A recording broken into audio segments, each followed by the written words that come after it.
Thanks for coming. You're welcome. So Tolu, these are my friends. This is Sarah and this is Ayomide.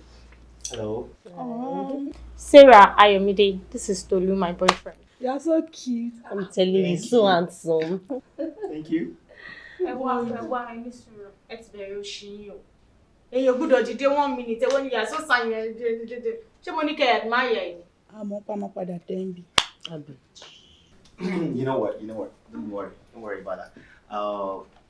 And ladies, I will invite you over to a dinner party very soon. So we get to know each other very well.